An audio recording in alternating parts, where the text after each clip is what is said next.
보통 맥추절, 보통 이제 성탄절이나 부활절은 많이 들어보셨지만 교회를 다니신 분들 중에서도 맥추절기에 대해서 잘 모르시는 분들도 있고, 또 오늘날 교회에서 맥추절기, 이거는 구약의 절기이고 저 유대인들이나 지키는 절기 아니냐, 우리가 굳이 지켜야 되냐, 유월절 또 무교절 그런 절기에 대해서 우리는 신약 시대를 살고 있기 때문에 절기에 대해서 그거는 이제 유대인들이나 이스라엘 사람들이 하는 그런 절기이지 우리가 신약 시대를 살고 있는 교회에서 꼭 해야 되는 그런 날이냐라고 질문을 하신다면 틀린 말은 아니에요. 틀린 말은 아니지만 우리가 한번 이 절기를 맞이해서 한번 곰곰이 절기를 지키는 그 이유와 또 의미, 우리는 소위 이것을 뭐라고 말하냐면 명분이라고 이야기합니다. 우리가 신앙인으로서 절기를 지켜야 되는 명분이 무엇인가, 그리고 어떤 의미를 부여할 수 있는 것인가, 여기에 여러분들이 한번 초점을 맞췄으면 좋겠고요. 또 그렇다면 이 맥추절기를 통해서 우리에게 주시는 은혜와 의미, 또 그렇다면 이 맥추절기를 어떤 마음으로 받아들이고 지내야 될 것인가를 거기까지 말씀을 조금 드리도록 하겠습니다.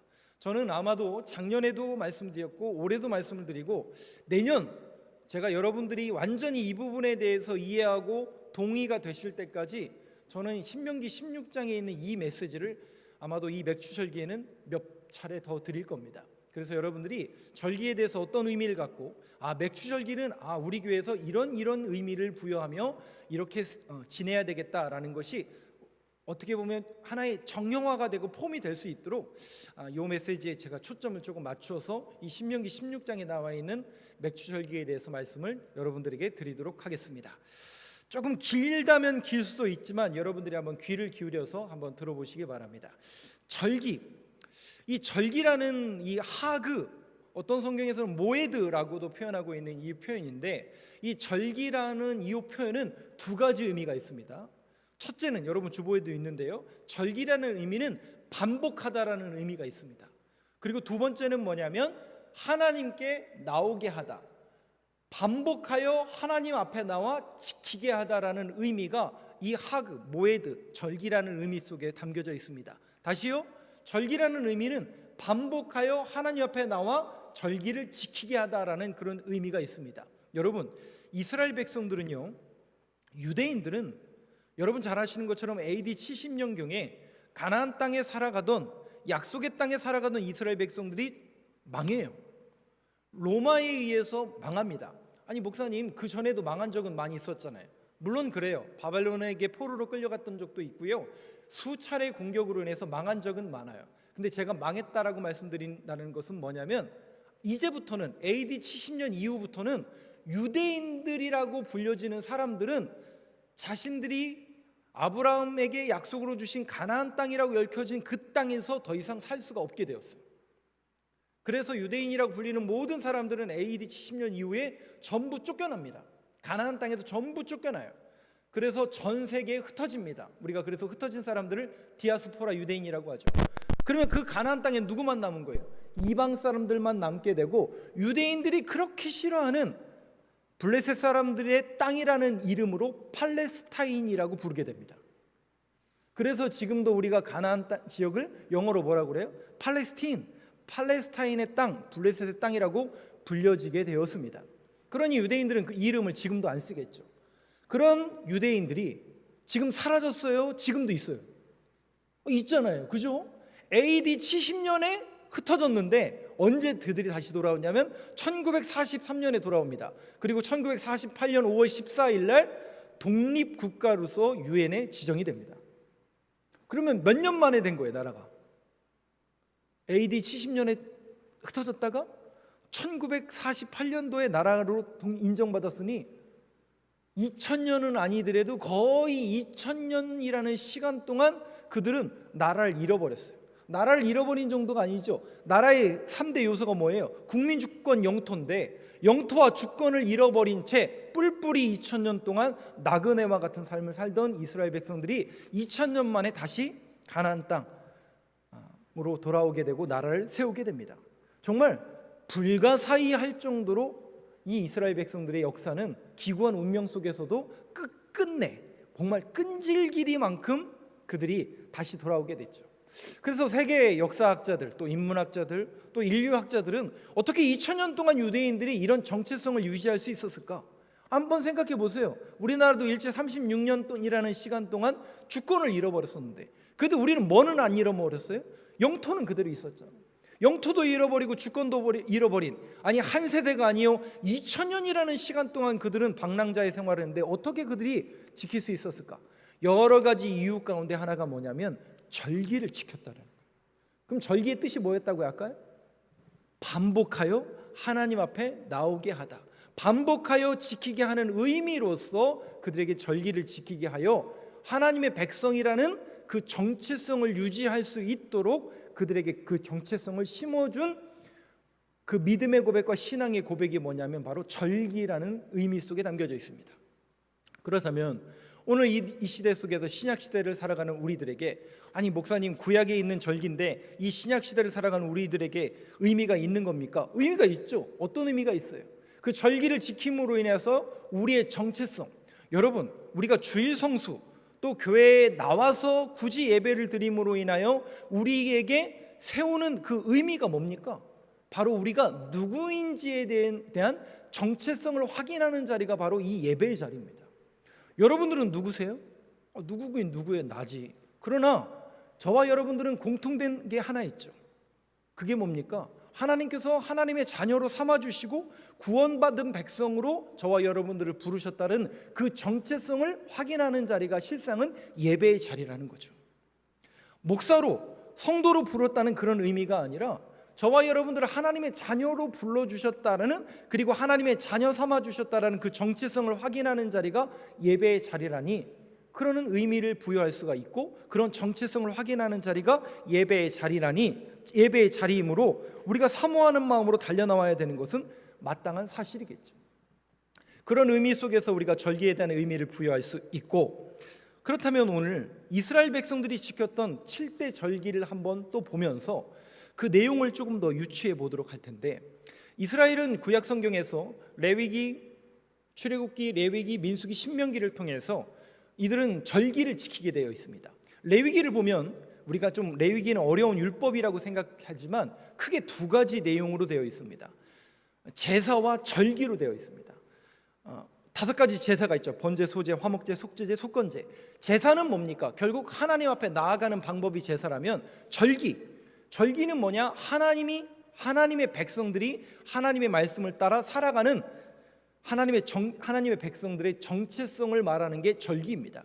그 절기를 이스라엘 백성들은 지금까지 지키고 있는데, 그 절기를 그렇다면 신약 시대를 살아가는 우리들에게는 어떤 의미 부여를 할 수 있을까? 요거에 한번 여러분이 초점을 맞춰 보시죠. 이거 조금 중요해요. 왜 중요하냐면 특별히 이단들이 이 부분을 가지고 공격하기 때문에 여러분들이 한번 눈여겨서 한번 보시죠. PPT를 좀 준비했는데요. 이스라엘의 7가지 절기입니다. 첫 번째 절기는 1월 14일 바로 유월절입니다. 유월절은 여러분 잘 아시는 것처럼 패스오버, 이스라엘 백성들을 출애굽시킬 때, 출애굽시키기 전에 10가지 재앙, 마지막 재앙이 뭐였죠? 장자의 죽음이죠. 그 장자의 죽음을 면할 수 있었던 방법이 뭐예요? 바로 어린 양의 피를 문설주에 바름으로 인하여 죽음의 사자가 들어가지 않았죠. 즉 어린 양의 죽음으로 인하여 우리가 그 죽음을 면하게 되는, 어린 양의 그 죽음은 바로 예수 그리스도의 죽음, 예수 그리스도의 보혈의 피를 상징한다라는 예표의 그림으로서 우리는 유월절을 지키는 게 아니라 그 유월절을 예수 그리스도의 죽음, 어린 양으로 예표하는 그림으로 인정하고, 그리고 예수 그리스도의 죽음이 유월절을 통해서 이루어졌다, 유월절을 통해서 예수 그리스도의 죽음으로 인해서 완성되었다라고 우리는 유월절을 의미 부여를 합니다. 그 유월절은 유대인들에게 1월 14일입니다. 그리고 그 1월 14일이 지나고 나면 1월 15일이 되겠죠. 그리고 그 한 주 동안 지내는 절기를 무교절이라고 합니다. 왜 무교절이라고 하냐면 이스라엘 백성들이 무교를 먹는데요. 무교가 뭡니까? 유교는 우리가 알고 있는 그 유교가 아니라 누룩이 있고 없고의 차이를, 빵에 누룩이 있고 없고의 차이를 무교와 유교를 합니다. 그럼 누룩이 없다라는 것은 쓰다라는 의미거든요. 그 쓴 빵을 왜 먹냐면 빨리 이스라엘 백성들을 출애굽시켜요. 빨리 급하게 출애굽시켜서 광야 생활 속에서 무교병을 먹었던 것을 기념하기 위해서 무교절, 일주일간 무교절을 지킵니다. 그래서 이 일주일간 교제하며 또 함께 성화의 과정을 그러니까 함께 우리가 구원받은 백성으로서 하나님의 거룩함을 유지하며 쓴 나물과 쓴 빵을 먹으면서 하나님께서 어떻게 우리를 구원하셨는지를 함께 나누는 절기가 무교절입니다. 이건 일주일간 진행돼요. 그러면 일주일간 진행이 되다 보면 그 주 안에 주일이 있을까요, 없을까요? 주일이 나오죠. 왜냐하면 유월절은 목요일부터 금요일을 말해요. 그리고 다음 토요일을 우리가 안식일이라고 한다면 안식일 다음 날을 우리가 주일이라고 하잖아요. 그 무교절 안에 있는 주일을 이스라엘 백성들은 첫 단을 뗀다라는 의미로 초실절이라고 합니다. 초실절. 이때 이스라엘 백성들이 첫 단을 떼요. 그 첫 단을 뗀다라는 의미로서 초실절이라고 부릅니다. 그 첫 열매를 딴다라는 의미로서 예수 그리스도의 부활의 의미가 바로 이 초실절 안에 있습니다. 그러니까 유월절, 무교절, 초실절은 일주일 안에 다 포함이 되어 있는 그런 절기입니다. 그래서 뭉뚱그려서 무교절 안에 유월절, 무교절, 초실절이 있는 거예요. 그리고 그 초실절이 바로 부활하신 예수님의 부활의 첫 열매가 됐다라는 그런 의미로서 우리가 초실절을 지키는 거죠. 그리고 그 초실절을 기점으로 칠칠절, 일주일이 7번 지난 그 다음 날을 우리가 오순절이라고 이야기합니다. 여러분, 오순절 우리가 사도행전 이제 강해를 계속하고 있었는데 오순절이 뭐 하는 날이었죠? 성령 강림 사건이었죠. 그 성령 강림 사건을 통해서 이 땅에 뭐가 세워지는 거예요? 교회가 세워지잖아요. 그래서 오순절은 신약 시대의 성령 강림 사건을 기점으로 하여 교회가 세워지는 아주 중요한 절기입니다. 그래서 그 오순절은 7 곱하기 7, 일주일이 초실절 이후에 첫 단을 뗀 초실절 이후에 일주일이 7번 이후에 나온 절기라고 해서 칠칠절이라고도 하고, 이때 보리를 거두었다라고 해서 맥추절이라고 이야기하는 겁니다. 근데 제가 아까 유월절, 무교절, 초실절을 1월이라고 말씀드렸어요. 1월 14일, 1월 15일부터 이후가 무교절이라고 말씀드렸는데, 그러면 그렇게 따지면 오순절이 어느 정도에 나오냐면 3월에서 4월 나오는 거 아닙니까? 근데 유대인들의 달력은 우리랑 달라요. 그래서 이들의 1월은 우리로 말하면 3월 말부터 4월입니다. 그래서 오순절이 거의 어떤 날하고 일치가 되냐면 저희가 지금 지키고 있는 맥추절기랑 거의 날짜가 일치해요. 그러니까 6월 마지막 주간이 오순절이 거의 됩니다. 그래서 이것을 우리가 신약시대 이후에 교회에서 또 이스라엘 백성들이 또 오순절을 지켰는데 그들은 오순절을 안 오순절이라고 이야기하고 있지만 우리는 교회의 시작이고 성령 강림 사건을 기념하기 위해서 또 한 해의 절반을 지내온 것에 대해서 감사한다라는 의미로서 맥추 감사절기, 하베스트 오브 피스트, 그렇게 맥추 감사 절기를 우리가 신약 시대를 살아가는 우리들에게 교회에서 이렇게 절기를 정해서 지키고 있는 겁니다. 그래서 맥추 감사 절기는 오순절, 칠칠절, 그리고 교회가 이 땅에 탄생한 날이다라는 그런 의미 부여를 저희가 하고 있는 겁니다. 그러면 여기까지는 예수 그리스도의 초림과 교회 시대까지 이루어졌지만 아직 안 온 절기가 있죠. 그게 뭐냐면 바로 우리가 알고 있는 나팔절, 대속제일, 초막절입니다. 그렇다면 이것을 어떤 의미 부여를 할 수 있냐면 나팔절이라는 것은 이스라엘 백성들에게 7월 1일이거든요. 그 7월 1일은 나팔을 불어서 이스라엘 백성들을 불러 모은다는 겁니다. 왜? 주님께서 이 땅에 다시 오시고 나팔을 불어서 구원받는 백성들을 불러 모은다라는 의미로서 예수 그리스도의 재림을 상징하고 의미 부여를 하는 게 나팔절기입니다. 그리고 나서 열흘 후에 이스라엘의 모든 죄를 대속하는 의미로서 대속제일을 지킵니다. 이게 7월 10일이에요. 그리고 5일 후에 일주일 동안 하나님의 영원한 나라에 들어갈 영원한 심판, 그러니까 심판과 구원이 있겠죠. 그것을 의미하는 예수 그리스도의 영원성을 의미하는 초막절기가 일주일 동안 진행되는 것을 볼 수가 있습니다. 이것은 이스라엘 백성들의 칠절기, 그리고 그것이 신약 시대를 살아가는 우리들에게 어떤 의미가 있는지까지 제가 말씀을 드린 거예요. 근데 여러분 잘 보세요. 이게 왜 중요하냐면 우리는 신약 시대를 살아가고 있기 때문에 구약의 절기와 의미가 아무런 없는 게 아니에요. 우리는 전부 뭐하고 연결시켜요? 절기를? 잘 보세요 여러분. 절기를 전부 뭐하고 연결시켜요? 귀결이 되는 게 뭐예요? 이것만 기억하세요. 예수 그리스도. 절기는 결국 어떤 의미 부여를 할 수 있냐면 예수 그리스도를 통해서 완성되고 성취됐다는 거예요. 근데 이거를 비틀기 위해서 왜 기존 교회는 유월절을 안 지키냐? 분명히 절기를 지키라고 그랬고, 한 구절 볼까요? 또 그림을 넘겨주세요. 요거까지 설명을 드릴게요. 아니. 그거 더 있잖아요. 예. 하나 더 넘겨주세요. 예수 그리스도의 초림, 교회 시대, 재림의 시대. 그러니까 우리는 오순절 이후에 아직 안 온 거예요. 모든 그림을 어떤 걸로 귀결시키냐면 예수 그리스도로 귀결을 시켜요. 그런데 이거를 비트는 사람들이 있어요. 뭘 갖고 비트냐? 성경을 가지고 자꾸 비틀어요. 한번 보여주실까요? 출애굽기 23장을 한번 보여주세요.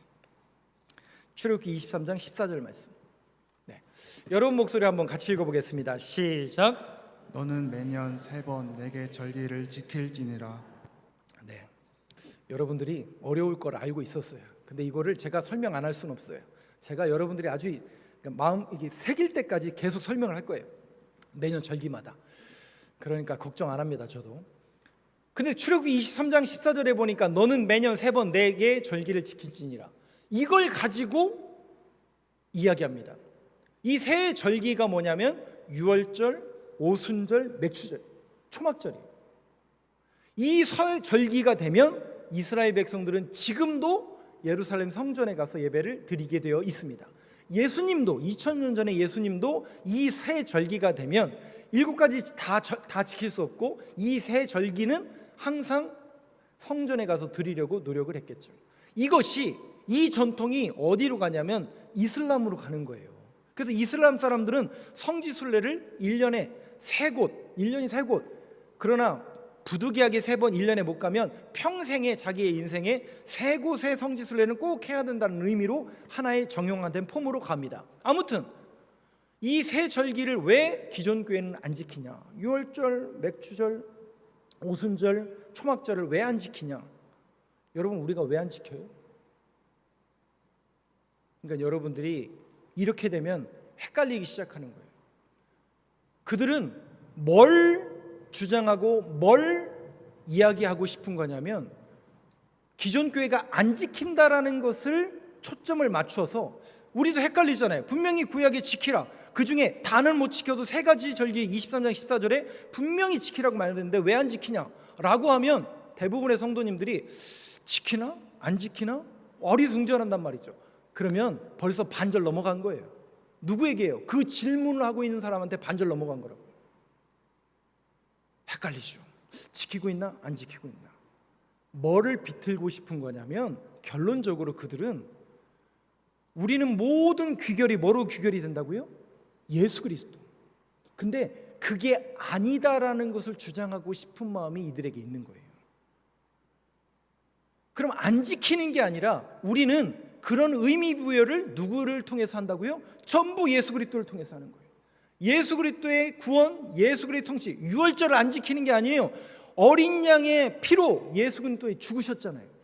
그래서 유월절을 안 지키는 게 아니라 우리는 그 유월절의 의미가 뭡니까? 어린 양의 죽음. 그 어린 양의 죽음이 예수 그리스도를 통해서 성취되었기 때문에 나는 예수 그리스도를 믿습니다. 그리고 그 예수님이 우리를 위해서 부활하셔서 초실절, 부활의 첫 열매가 된 겁니다.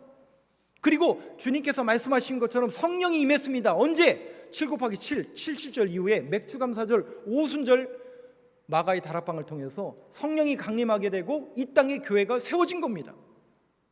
그리고 다시 오시라 말씀하셨는데 다시 오실 주님이 나팔 불고 이 땅에 내려올 때 구원받는 백성들은 우리를 부르실 겁니다. 그리고 우리의 모든 죄를 사하실 것이고 그리고 우리를 영원한 하나님의 나라에 세워주실 것입니다. 이게 초막절이에요. 이렇게 설명할 수 있으시겠어요? 괜찮아요. 저랑 계속 신앙생활하다 보면 제가 계속 얘기할 거기 때문에 여러분들이 마음속에 새겨질 겁니다. 그러면 누가 이렇게 얘기해도 얘는 예수 제대로 믿는 사람이구나, 이렇게 할까요, 안 할까요? 할 수밖에 없다는 거죠. 근데 여기에서 우리가 자꾸 이 부분이 혼동되다 보니까, 그런가? 12월 25일이 성탄절이 아니라는데 진짜 그런가? 여러분 헷갈리시잖아요. 유월절 안 지킨다는데 우리 유월절 안 지키나? 벌써 반절 넘어간 거라니까요. 다시 말씀드려요. 12월 25일이 성탄절인 게 중요합니까? 예수님이 이 땅에 오신 게 중요합니까? 날이 중요한 게 아니죠. 왜? 25일, 23일 날 오시면 안 돼요. 26일 날 오시면 안 돼요.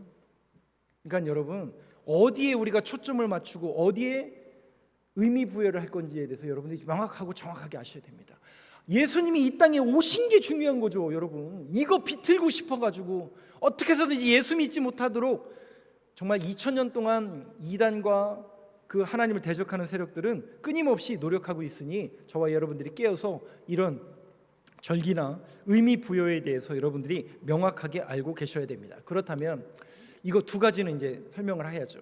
맥추절기에 대한 의미 부여를 해야 되고, 우리가 이걸 어떻게 지킬 것인가, 이것까지 오늘 나가야 돼요. 시간은 많이 조금 지났는데 신명기 16장 한번 보시죠. 제가 조금 빠르게 의미 부여를 하겠습니다.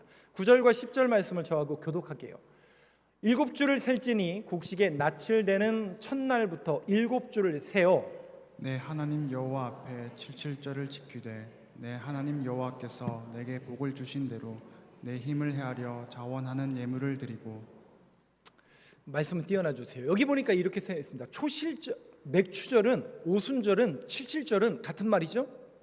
오순절, 맥추절, 칠칠절 같은 말이에요. 이 절기는 뭐 하는 절기냐? 9절에 보니까 7주를 셀지니 곡식의 낯을 대는 첫날부터 7주를 세요.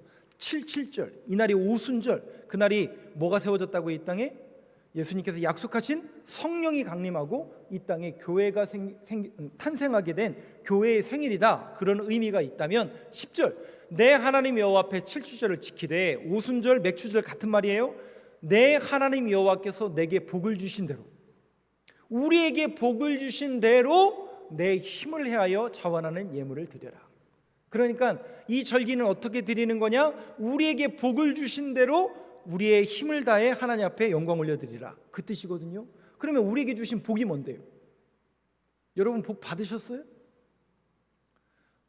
제가 절기는, 또 예배의 자리는 우리 정체성을 확인하는 자리라고 그랬잖아요.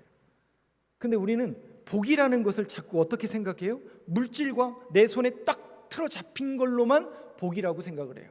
아니 목사님, 뭔 복을 좀 내가 받아야. 근데 여러분, 이미 우리가 복된 사람인 걸 모르고 있는 게 좀 안타깝습니다. 여러분, 우리의 구원이, 이 6월절의 어린 양의 희생 제물이 왜 죽으셨어요?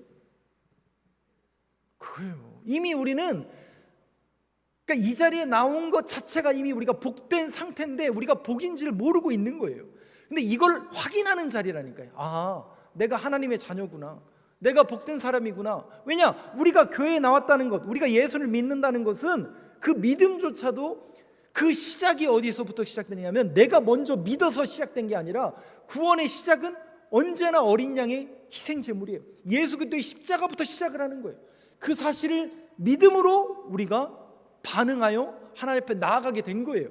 그러니까 시작은 예수 그리스도의 시작이에요. 근데 그 시작부터 언제까지? 끝까지인데, 여러분 보세요. 이 절기는 이스라엘 백성들을 출애굽시켜서 광야에서 지키는 겁니까? 가나안 땅에 들어가서 지키는 겁니까? 네? 절기는 출애굽에서 이스라엘 백성들이 광야에서 지키는 거예요? 들어가서 지키는 거예요? 성경 잘 보세요. 절기는 나중에 들어가거든요. 네. 광야의 땅에 들어가거든요. 그러면 여러분 보세요. 이 말씀을 주실 때는 들어가서 지키는 거라고요. 그러면 거기까지 들어갈 때까지 하나님 어떻게 하시겠다는 거예요? 너희들을 인도하시겠다라는 하나님의 구원의 약속이에요. 그러니까 여러분, 구원의 시작도 하나님이 하시고 구원의 마침도 내가 하는 게 아니라 하나님께서 하신다는 거예요. 그러면 우리는 뭐만 하면 되는 거예요? 아무것도 안 하고 그냥 이러는 게 아니라 하나님께만 잘 붙어 있으면 되는 거예요. 그게 요한복음에 보면 뭐예요? 너희는 포도나무 가지니 포도나무의 가지가 열매를 맺히려면 어떻게 해요? 잘 붙어 있으면 되는 거다. 그래서 저와 여러분들이 이 예배 자리를 통해서 확인하는 게 그걸 확인하는 거예요. 아하, 내가 하나님의 자녀구나. 내가 여전히 죄인이고 내가 부족하고 내가 모자란 사람임에도 불구하고 주님은 나를 사랑하셔서 여전히 부르시고 자녀 삼아 주시고 용서하여 주시고, 그걸 확인하는 자리가 예배의 자리라고요. 그것이 바로 절기 속에 녹아져 있는 예수 그리스도를 믿는 신앙 고백의 그 의미 부여를 우리가 이렇게 할 수 있다라는 것이죠. 그렇다면 마지막으로 이 맥추절 속에 담겨져 있는 의미 부여가 바로 우리를 부르시고 하나님의 자녀 삼아 주시고 하나님의 백성으로 살아간다라는 그 정체성을 확인하는 자리라면 이 절기를 어떻게 지낼 것인가 방법론도 써져 있습니다. 오늘 본문 12절을 봤는데 그 앞에 보면 11절이 있겠죠. 11절 말씀 한번 보여주시죠. 그러면 이 절기를, 맥추절기를 우리는 어떻게 보내야 될 것인가, 방법론적인 의미로서 11절에 기록이 되어 있는데, 자, 이 부분 한번 여러분 목소리로 같이 읽어보겠습니다. 시작. 너와 내 자녀와 노비와 내 성중에 있는 레위인과 및 너희 중에 있는 객과 고아와 과부가 함께 내 하나님 여호와께서 자기의 이름을 두시려고 택하신 곳에서 내 하나님 여호와 앞에서 즐거워할지니라. 이거예요. 이거 뭐냐면 잘 보세요. 너와 내 자녀와 노비와 내 성중에 있는 레위인과 너희 중에 있는 객과 나그네죠. 나그네, 고아, 과부와 함께 내 하나님 여호와께서 자기의 이름을 두시려고 택하신 곳에서 내 하나님 여호와 앞에서 즐거워할지니라. 누구랑 같이 하라고요? 고아와 과부와 나그네와 함께 하라는 거예요. 이게 무슨 의미냐면 이 당시에 나그네, 고아, 과부는 두 가지 의미가 있어요. 첫째는 이 땅에 기반이 없는 사람들이에요. 고대 근동 시대에는 전쟁이 빈번했습니까? 한참 후에 벌어집니까? 거의 날마다 전쟁이 벌어져요. 그러면 남자들이 전쟁에 가장 많이 기용이 되겠죠? 그럼 남자들이 많을까요? 여자들이 많을까요? 동네에. 자연스럽게 동네에 대부분이 여성, 어른들, 그리고 아이들이 동네의 주류를 이룹니다. 그러다 보면 자연스럽게 남편이 없음으로 인하여 기반이 약해지고 어떻게 보면 비빌 언덕이 사라진 과부, 고아, 또 이 땅의 나그네들, 그 사람들은 이 땅에 기반이 없고 정처가 없는 사람들이에요. 두 번째, 이 사람들은 그럼으로 인해서 누군가의 도움이 없이는 생존이 어려웠던 사람들이에요. 그 사람들에게, 그 사람들과 함께 즐기라는 거예요. 어떻게 즐기라고요? 함께 즐기라는 거예요. 그러면 여러분, 이 나그네요 고아와 과부의 이 그림이 결국 누구의 그림이냐면 실상은 우리의 그림이라는 거예요. 왜? 여러분, 우리에게 임한 구원은 내가 노력해서, 내가 예수 믿음으로 인해서, 내가 열심히 헌금했기 때문에, 열심히 예배 드렸기 때문에 임한 게 아니에요. 우리의 구원의 시작은 나그네와 고아와 과부와 같은 인생이었음에도 불구하고 우리에게 공짜로 임한 하나님의 은혜라고요. 그거를 기억하라는 의미로서 이들과 함께 하라는 거예요. 그러니까 우리의 신앙과 우리의 정체성을 확인하는 게 누구냐면, 아하, 우리도 저 세상 속에서 예수를 알기 전에는, 교회를 다니기 전에는 나그네요, 고아요, 과부와 같은 인생을 살았는데 하나님께서 나를 사랑하셔서 예수 믿게 하시고 목사 만드시고 성도 만들어 주시고 이런 은혜를 내게 베풀어 주셨다라는 것을 하나님 앞에 감사함으로 나아가는 것이 이런 믿음의 고백이라고요. 그래서 그거를 확인하고 그 정체성을 다시 한번 확증하는 사건이 바로 이 사건이고, 이것을 절기 동안 우리가 해야 될 일이라는 것이죠. 그런데 그걸 확인할 뿐만 아니라 이들에게 어떻게 하느냐, 레위기서를 한번 볼까요? 그들에게 생존이 필요한, 혼자 자체적으로 이 땅의 삶이 어려운 그들에게 레위기에서는 어떻게 그들에게 베풀 것인가를 이렇게 표현하고 있습니다.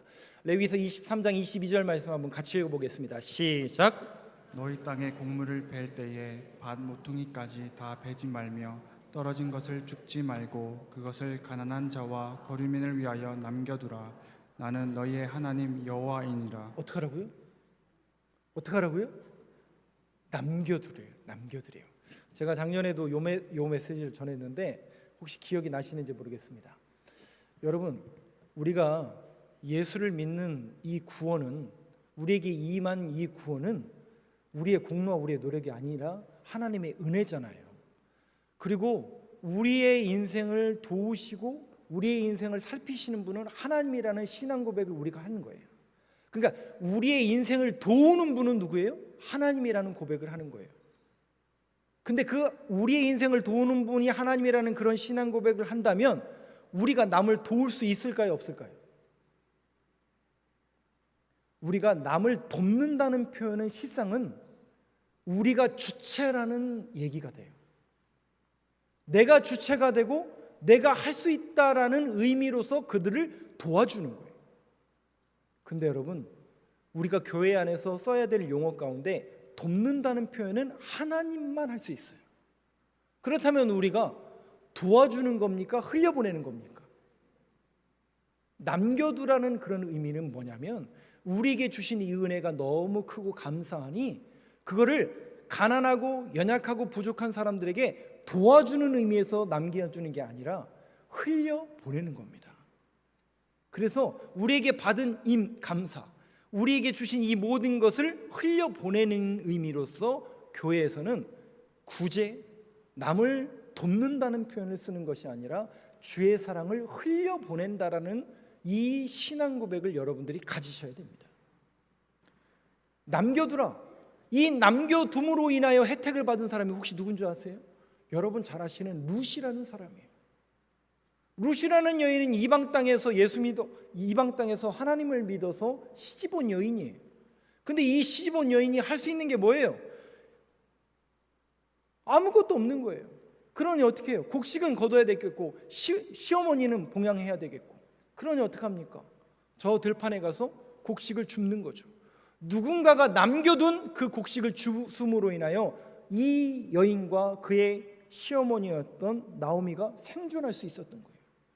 그러므로 인하여 이 룻이 누굴 만나요? 보아스라는 남자를 만나고, 그래서 거기서 나온 사람이 오벳이고, 오벳을 통해서 이새가 나오고, 이새를 통해서 누가 나와요? 다윗이 나오고, 다윗을 통해서 예수 그리스도가 나오게 되는 구원의 흐름이 이루어지는 겁니다.